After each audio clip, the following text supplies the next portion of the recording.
Olá pessoal, tudo bem? Sou o Luiz Eduardo da ForWinners e hoje eu estou aqui para falar com vocês sobre empregabilidade, ou como a nossa percepção de ter onde trabalhar, de ter um emprego, de ter facilidade de locomoção na carreira, facilita a nossa relação com o trabalho e diminui ou aumenta, dependendo da nossa percepção de empregabilidade, a nossa tolerância à insatisfação e à infelicidade no trabalho. Então, eu acho importante a gente começar essa conversa falando sobre empregabilidade. O que é empregabilidade? Eu tenho um conceito de empregabilidade que, no meu entendimento, empregabilidade é ser necessário. Como eu consigo aplicar meus conhecimentos técnicos e meu comportamento pessoal, minhas habilidades de relações interpessoais, para me manter empregado ou para facilitar uma movimentação quando eu assim quiser. Tanto no emprego formal, o CLT, quanto em qualquer outra modalidade, inclusive no empreendedorismo. Quer dizer, ter empregabilidade alta significa não ficar desempregado. E eu tenho percebido em alguns casos, e é por isso que me motivei a fazer esse vídeo hoje, que, principalmente por dois casos recentes, bem próximos a mim, que pessoas com percepção de empregabilidade mais baixa tendem a suportar muito mais a infelicidade no trabalho, ainda que ela já tenha se manifestado de forma muito clara e evidente. Então eu vou contar dois casos primeiro, para depois desenvolver isso melhor. Bom, o primeiro, uma amiga pessoal que é advogada e que, por contingências do ambiente onde ela estava trabalhando, estava muito insatisfeita e já há algum tempo, já provavelmente mais de um ano, mas que estava lá, estava trabalhando, estava ganhando o seu dinheiro e foi levando essa situação de uma forma em que ficou evidente, ficou insustentável e ela acabou sendo desligada. Frase que eu ouvi dela, que eu penso que todo mundo passa por isso. A única coisa que eu não gosto... Primeira coisa, foi uma libertação. Eu prefiro 1000 vezes me libertar daquilo que está me oprimindo do que ser libertado por alguém. E se bem que isso não diminui, não diminui o sentimento de que foi beneficiado. Mas aquela libertação poderia ter vindo antes, se tivesse vindo dela própria. Ok, mas a libertação aconteceu. Mas a frase que ilustra bem isso que eu estou falando é que ela me disse que a única coisa que deixou ela sentida, chateada na situação da dispensa foi de que ela devia ou poderia ter feito isso antes da empresa. Então, imagina que isso era uma vontade muito forte, muito grande, muito expressiva e que, de certa forma, deixou ela frustrada. Então, quanta gente se sente assim no trabalho, né? Não aguento mais, tal, mas vou ficando, amanhã eu vejo, amanhã eu faço. E por não se posicionar perante o mercado, justamente porque tem medo de que se a empresa percebe, pode perder o emprego e tal, então fica lá esperando ver o que vai acontecer. Eu, pessoalmente, vamos supor que seja comigo, eu não me motivo, porque o ambiente não favorece isso, e eu conheço muitos ambientes que realmente matam talentos e destroem talentos, mas o ambiente não favorece e eu também não me mexo. Então fica esperando até uma hora que, nesse caso, parte da empresa e a pessoa é dispensada.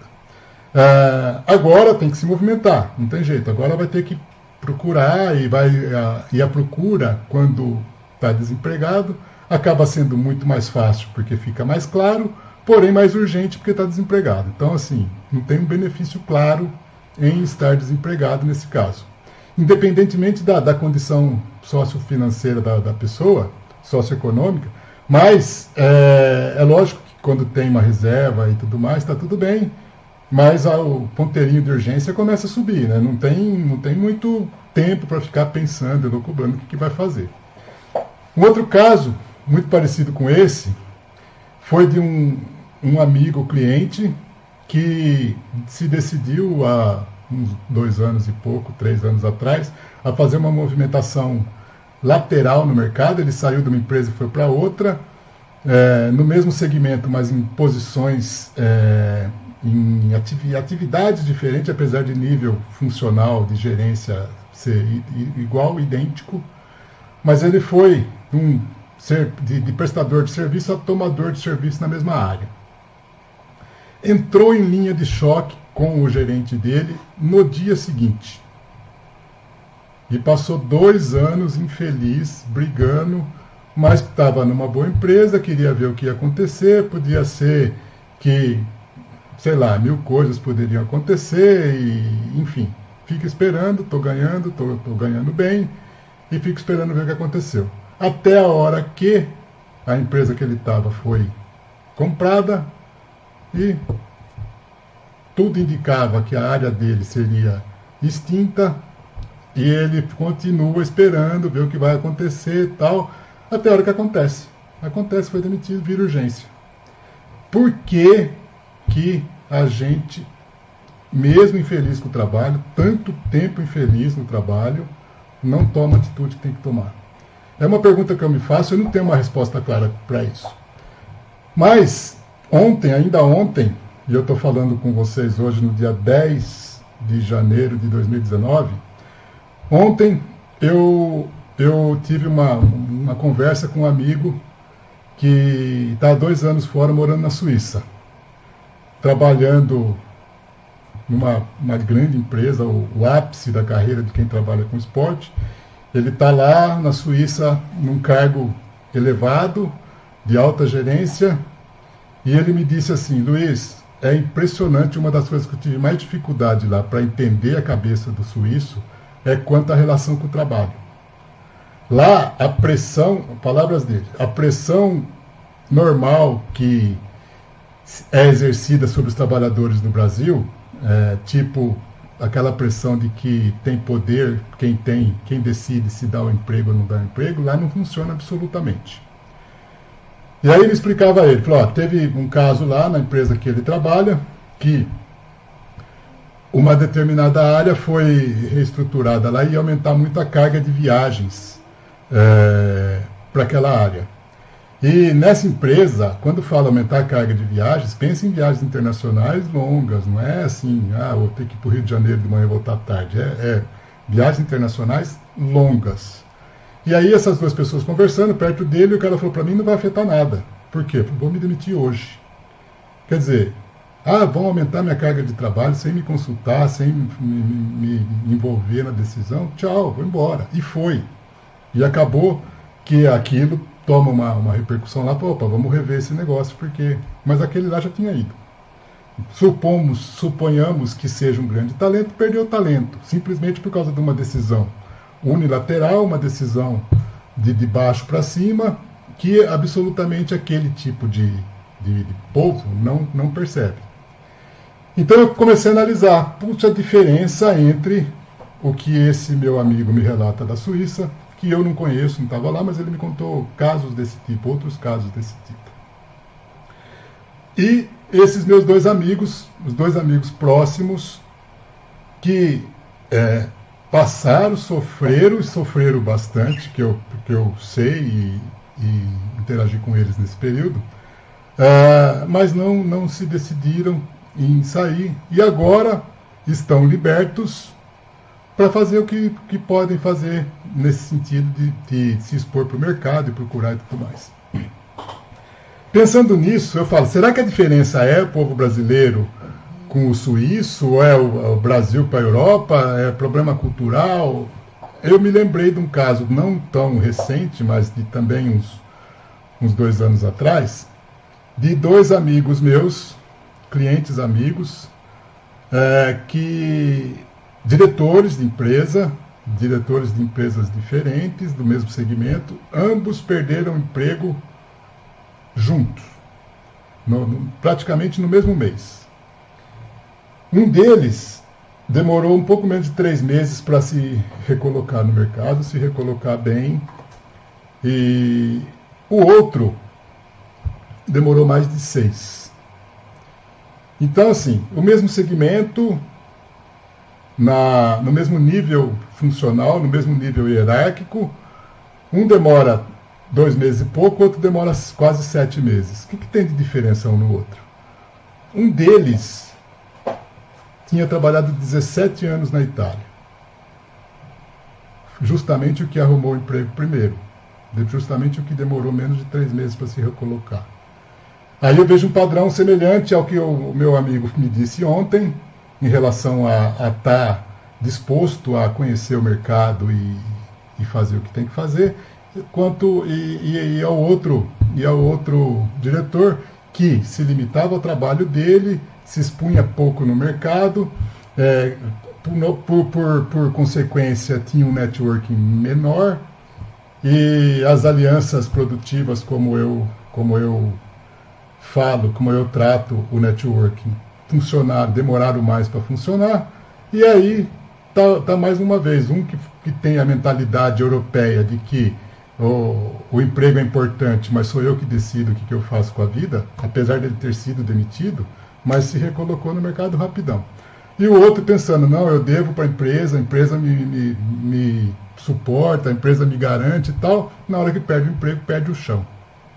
Eu não acho isso normal e não tem um estudo profundo para verificar se isso é padrão constante ou não. Mas eu tenho 2 exemplos na mão que confirmam uma leitura que eu faço, minha própria. Por quê? Se o mercado é igual, por que um tem mais facilidade que o outro?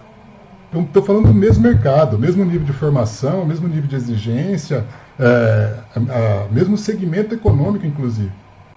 Então, se o mercado é igual para todos, o que muda é a exposição ao risco, a disposição para correr riscos. O que muda é a coragem de enfrentar uma situação nova, de se libertar do olerite, né? Eu tinha um conhecido em Araçatuba, quando eu trabalhei lá, que ele dizia que o maior inimigo do homem, né, quer dizer, o maior inimigo do profissional era o olerite. Então, por quê? Porque é covarde, porque prende, porque subjuga. Então, assim, eu vou no extremo mesmo, você fica subjugado, você fica como um escravo daquilo, que é uma frase que usavam muito no banco, era sobre a gaiola de ouro, né? Nós estamos presos na gaiola de ouro. É de ouro, mas é gaiola. Então você está lá, tem condições, salário, benefícios, um certo status, mas está lá preso e não gostaria de estar preso, porque senão não acharia que era uma gaiola. Quem aceita a prisão, vamos dizer assim, não reconhece a prisão. Ele está num ambiente que ele aceita, que ele gosta, que deixa assim, não me liberta, não. Só que, na hora que chega essa liberdade imposta pelo empregador, ou por uma condição qualquer de mercado, tem que se mexer. Eu lembro que quando eu saí do banco para ser consultor, eu ouvi de vários amigos, colegas bancários, assim, de cargos pares meus, dizendo que admirava a minha coragem, que de eu fazer o que eu fiz, de eu tomar a decisão que eu tomei e tal. E aí eu repito o que eu acabei de falar, o mercado que me acolheu era o mesmo mercado disponível para eles. Qual que muda? Por que eu fui e eles não foram? Eu fui arrojado, eu fui louco, Não, me preparei para fazer uma coisa, tive que negociar muito com família, com tudo mais, e acreditei no meu próprio potencial, acreditei na minha própria capacitação, na minha própria disponibilidade para aprender coisa que eu não sabia fazer, porque eu mudei de profissão, mudei de área. Então, nem todo mundo se dispõe a isso, sabe? Depois, tô maduro, tô não sei o quê, mas isso aí é qualquer idade. As pessoas que eu citei no começo desse vídeo, que são a minha amiga e o meu amigo lá, são de idades bem diferentes. Ele muito maduro, já quarentão, e ela muito mais nova. Então, assim, não dá para falar que é pela idade, mas sim pelo quanto nós estamos condicionados, culturalmente inclusive, a aceitar que o emprego tem uma predominância, tem uma importância na vida da gente maior do que realmente tem. E olha, estou dizendo o emprego, não o trabalho. O trabalho é essencial, o trabalho é o que gera os nossos recursos financeiros, inclusive para fazer tudo que a gente gosta, para fazer tudo que a gente quer. mas não é o emprego, esse ou aquele emprego, certo? Pode ser qualquer emprego, pode ser qualquer empresa, pode ser qualquer trabalho que não seja um emprego, tipo um empreendimento, um empreendedorismo, tipo uma relação PJ com outra empresa, enfim, não é um emprego, mas o trabalho sim é central na vida da gente, o emprego não. Então, nesse meu caso de decidir sair do banco, gerou muita conversa desse tipo, porque eu fazia isso enquanto eu estava empregado. Eu corria riscos que a maioria das pessoas não estão preparadas para correr. Por exemplo, eu fazia cursos, inclusive de pós-graduação, curso longo, tal, que não tinha nada a ver com a área do banco. E eu tinha que avisar que eu estava fazendo. Em alguns deles eu tive que viajar, sair do local que eu estava, tinha que viajar, por exemplo, de sexta-feira à tarde. Eu era gerente geral, eu tinha que sair da agência 2 horas da tarde. Ah, mas isso aí precisa para ser bancário?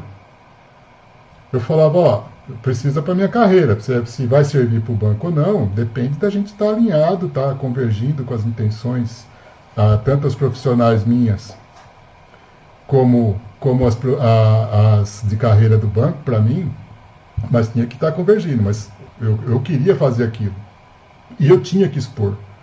Eu participava de congressos, de convenções tal, que não tinha nada a ver com o banco. E o banco ficava sabendo, até porque em alguns casos eu falava. Então, outra coisa que eu fiz muito, eu acabo esse vídeo aqui propondo para vocês que todos pensem nisso de alguma forma, é que para não ter esse medo de perder o emprego, essa dependência, essa subserviência em relação ao emprego, ao chefe, à empresa, faça um teste de empregabilidade. Eu descobri isso quando eu me fiquei descontente com uma determinada situação, quando eu trabalhava no Banco Sudameris, e sabia que o meu problema não era com a empresa e não era com a minha profissão. O meu problema era com uma situação pontual, no caso um relacionamento com um chefe meu, e que eu tinha que tomar uma decisão. Só que a decisão, olha que legal que é um teste de empregabilidade, isso é muito legal mesmo. A decisão dependia de eu saber como é que eu estava no mercado. O que eu fiz? Fui para o mercado. Contratei uma dessas empresas de vagas aí. Na época não tinha as mais comuns de hoje. Estou falando lá do começo da década de 90. Mas contratei, paguei uma grana e tive que me expor de certa forma ali. E arrumei 4 possibilidades de emprego. 4. Firmes, todas fizeram proposta para mim e tal, e eu não queria ir para nenhuma, eu queria ficar naquele lugar que eu estava. E isso me deu forças, aumentou minha autoestima para enfrentar a situação. Então eu falei, eu não estou ruim no mercado, eu posso ficar aqui e enfrentar isso com muito mais segurança, com muito mais certeza de que se der tudo errado do jeito que eu pretendo agir aqui internamente, eu vou para o mercado e consigo um emprego. As pessoas têm medo de se expor no mercado, de perder aquele emprego que tinha. Então, vai ficar até ser mandado embora, até ter que procurar um emprego. Eu acho isso muito torto, muito errado, é muito na contramão. Então, temos que ter confiança que a nossa carreira, quem faz somos nós. Quando a gente delega a nossa carreira para terceiros, e aí vai estar diretamente na mão do nosso chefe ou, eventualmente, com uma participação do RH da empresa para decidir o que é bom para a gente e o que não é, a gente é refém de uma situação que, na hora que tem um imprevisto qualquer e a empresa nos deixa, vamos dizer assim, volta toda uma responsabilidade que devia ter sido nossa desde o começo. Então, gente, o que eu estou falando hoje é isso. Eu me dispus a fazer esse vídeo com base nos meus 2 amigos que permaneceram muito tempo infelizes no trabalho e hoje estão os 2 no mercado buscando recolocação, e a fala do meu terceiro amigo dessa história que veio da Suíça e disse que lá ninguém se prende a empresa nenhuma e sim se preocupam em trabalhar em alguma coisa, em algum lugar dentro da profissão deles, obviamente. Então a pressão da empresa e a dependência de ter aquele emprego ou não, lá simplesmente não funciona e o povo é muito feliz desse jeito. Espero ter contribuído com vocês aí para pensar em termos de felicidade no trabalho e empregabilidade,